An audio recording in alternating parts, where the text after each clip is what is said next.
안녕하세요. 김계미입니다. 저희 채널은 시장에서 저평가되어 숨어있는 기업들을 찾아서 구독자분들께 소개해드리고 시장에서 관심받기 전에 미리 매집을 하는 투자를 하고 있어요. 그리고 커피 한 잔이나 식사 한 끼 정도의 후원을 통해 가입해주신 멤버십 회원분들께는 등급에 따라 주식 투자, 교육 영상과 채널 투자 종목들에 대해 실시간으로 어떻게 대응해야 할지 말씀드리고 있으니 혼자서 투자를 하는 것이 조금 어렵다 하시는 분들은 가입을 통해 저와 함께 해보시는 것도 좋을 듯 합니다. 자, 오늘 소개해드릴 관심 종목은 메일유업이에요. 차트를 먼저 볼게요. 항상 차트는 먼 시야에서 월봉부터 보도록 해야겠죠. 메일유업은 지난 2019년도 9월에 파동의 고점을 한번 찍고 나서 박스권을 형성하는 듯 했던 흐름은 작년 들어서 코로나 영향으로 인해 하락 추세를 1년 정도 이어오고 있는 상황이죠. 코로나 이슈로 시장이 급락했던 3월에 저점을 찍고 나서 다시 반등을 했지만 다시 한번 주가가 하락 파동을 만든 상황입니다. 이렇게 파동의 고점을 낮추면서 장기 하락 추세선을 위에 두고 이 하락 추세선에서 저항을 받으면서 아래에서는 이렇게 큰 파동을 만들면서 주가가 움직여 왔습니다. 그리고 나서 이번 달 들어와서 이렇게 중기 하락 추세선을 상승 돌파하면서 현재는 다시 상승 파동을 만들 준비를 하고 있는 과정으로 보이죠.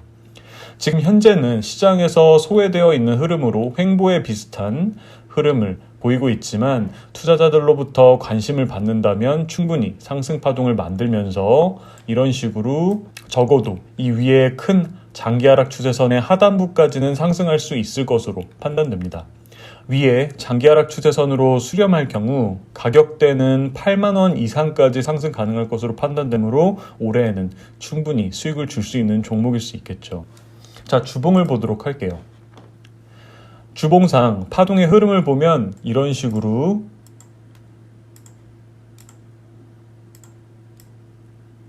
현재 주가의 흐름이 진행이 되고 있죠. 현재 주가의 파동의 저점이 지난번 파동의 저점보다 높은 곳에서 형성되면서 상승 반전의 신호를 주고 있는 상황입니다. 현재 주가는 박스권에서 횡보에 가까운 모습을 보여주고 있지만 향후 상승 탄력이 더해진다면 위에서 이렇게 내려오고 있는 60일 이동평균선을 상승 돌파하는 골든크로스를 만들면서 주가는 상승 파동을 만들 가능성이 높아 보입니다. 자, 마지막으로 일봉을 한번 볼게요. 자, 일봉상 주가는 하락 파동을 만들면서 역배열 상황으로 진입을 했다가 현재는 60일 이동평균선을 상승 돌파하면서 올라왔고 121선에서 저항을 받고는 있지만 곧 121선 이동평균선까지 상승 돌파를 하면서 우상향하는 그림이 나올 가능성이 크다고 판단됩니다. 자, 메일유업을 모르시는 분들은 아마 없으시죠. 너무 유명한 기업이기 때문에 무슨 일을 하는 기업인지는 따로 설명을 드릴 필요가 없을 것 같아요. 바로 재무제표를 보도록 하겠습니다. 먼저 시가총액은 5,500억 원 정도로 매출액인 1조 4,500억 원과 비교해 봤을 때 매출액 대비 시총이 굉장히 작아 보이죠. 특히 올해 코로나로 인해 전년 동기 대비 실적이 조금 감소했는데 그래도 영업이익인 845억 원 대비해서 멀티플이 6.5배 정도밖에 되지 않는 상황으로 실적 대비해서 현재 주가는 굉장히 저렴하다고 판단이 됩니다. 올해는 코로나 영향으로 인해 실적이 조금 감소한 부분이 있지만 크게 감소하지도 않았고 지난 실적 추이를 보면 계속해서 빠르게 성장 중인 것을 확인할 수 있어요. 3년 전인 2017년에는 512억 원이었던 영업이익은 2018년 744억 원에서 작년에는 853억 원까지 거의 2년 동안 66%나 성장을 했으니 회사가 잘 성장하고 있다고 볼 수 있겠죠. 재무 현황도 보시면 이렇게 기업의 자산이 계속 늘어가고 있는데 부채는 오히려 떨어지고 있습니다. 그만큼 자본이 굉장히 큰 폭으로 늘어나고 있다는 얘기가 되겠죠. 보시면 3년 전에 105%였던 부채 비율이 현재는 59%로 거의 부채 비율이 반이 됐고 유보율은 굉장히 빠르게 늘고 있는 것을 보실 수 있어요. 현재 유보율은 11,000%로 굉장히 안정적인 모습을 보여주고 있습니다. 전체적으로 회사의 이익을 통해 부채를 빠르게 감소시켜 나가면서 재무 안정성을 빠르게 높여가고 있는 기업이에요. 이 회사의 미래 존속 가능성에 대해서는 말할 필요도 없겠죠.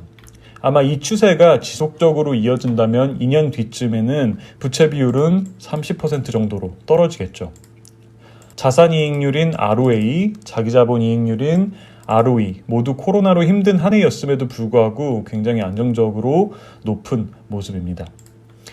회사의 재무는 굉장히 안정적이고 성장을 하고 있는 반면에 주가는 코로나 이슈로 인해 회사의 영업 상황보다 너무 과하게 하락한 면이 보이고 있어요. 3년 정도의 실적 추이를 보면 기업은 성장을 하고 있는데 주가는 하락을 하면서 PER과 PBR 모두 굉장히 낮아진 모습이죠.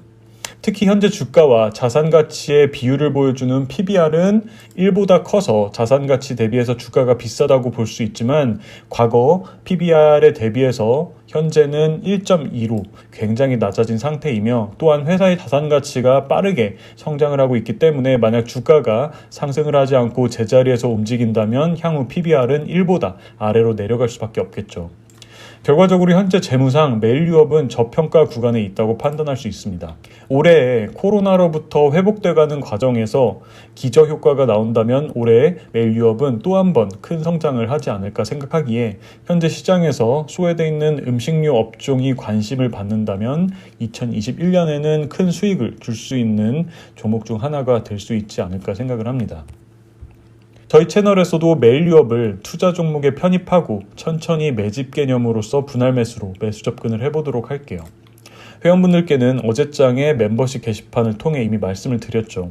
저는 어제장에 말씀드리면서 매수를 시작했으니 본인 판단 하에 매수 접근 해볼 만하다 생각하신다면 함께 투자를 시작해 보시는 것도 좋을 듯 합니다. 자, 어제 장에 시장이 전체적으로 급등이 나오면서 저희 채널 투자 종목들도 큰 상승이 나왔죠. 지난주 수요일에 추천드렸던 노루홀딩스도 어제 5% 이상 급등이 나왔고 CJ 프레시웨이, 현대엘리베이, 롯데하이마트 등 많이 상승한 종목들이 많이 나와서 굉장히 기분이 좋은 하루였습니다.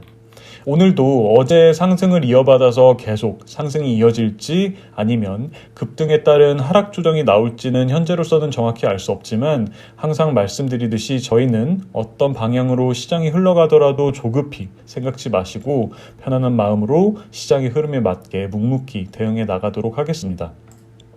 조금 있으면 올해 첫 주 마지막 금요일장이 시작을 하는데 오늘도 마음 편히 느긋한 자세로 매매에 있어서 판단 내리시기를 바라고 장 마감까지 화이팅 하시기를 바랍니다. 오늘 방송은 여기까지 하도록 할게요. 오늘도 끝까지 시청해 주셔서 감사합니다.